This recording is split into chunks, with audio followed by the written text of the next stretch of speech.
அண்ணன் திருமாவர்கள் இருந்துட்டா ஓட்டு போடுவாங்கன்னு நீங்க நினைச்சீங்க. அவருக்கே உங்க கூட்டணியில மரியாதை இல்லைங்கிறதா இந்த மக்களினுடைய ஆதங்கம், பிரச்சனை. என் தலைவரையே நீ அவமானப்படுத்துறியா? எங்க சமூகத்தை சார்ந்த தலைவர்கள் சொன்னா மட்டும் நாங்க ஓட்டு போட்டுருவோமா? அவருக்கே அங்க மரியாதை கிடையாது.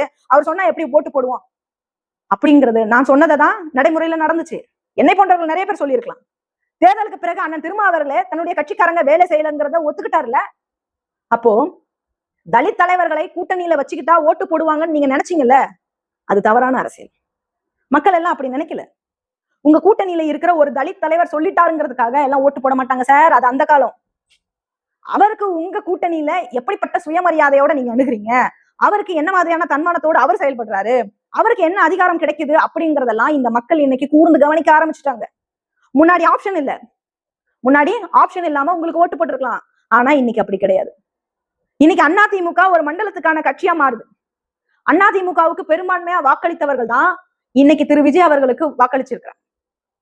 திரு விஜயோட வாய்ப்பை அவர் எந்த அளவுக்கு கடைபிடிக்கிறாரு, இனிமே அவர் ரோல் என்ன, இந்த மக்களுக்கு எப்படி அவர் பாதுகாப்பு கொடுக்கிறாரு, அவங்க எப்படி அவங்களுடைய பிரச்சனைகளை அவர் எப்படி அட்ரஸ் பண்றாரு, தலித் மக்களுக்கு அவர் உண்மையான பிரதிநிதித்துவத்தை அவர் எந்த அளவுக்கு கடைபிடிக்கிறாரு, அதெல்லாம் இனிமே அவருடைய பிரச்சனை.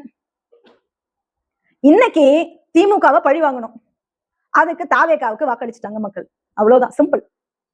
இதே பழிவாங்கல் இதுக்கு முன்னாடி திரு எம்ஜிஆர் காலத்திலயும் உங்களுக்கு கொடுத்தாங்க மக்கள். அந்த வரலாறு தான் இப்ப திரும்பி இருக்கு.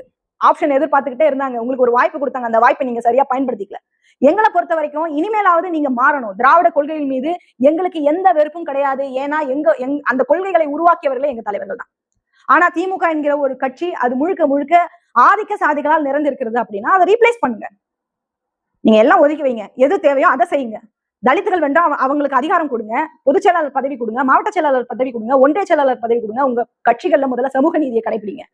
இதெல்லாம் கொடுத்தாதான் உங்க கட்சி உயிர் பெறும். இல்லைன்னா அடுத்தடுத்த தேர்தல்ல அதிமுகவுக்கு நடந்த கதிதான் உங்களுக்கு நடக்கும். அதுதான் நாங்க உங்களுக்கு எச்சரிக்கையா சொல்லணும்னு நினைக்கிறேன்.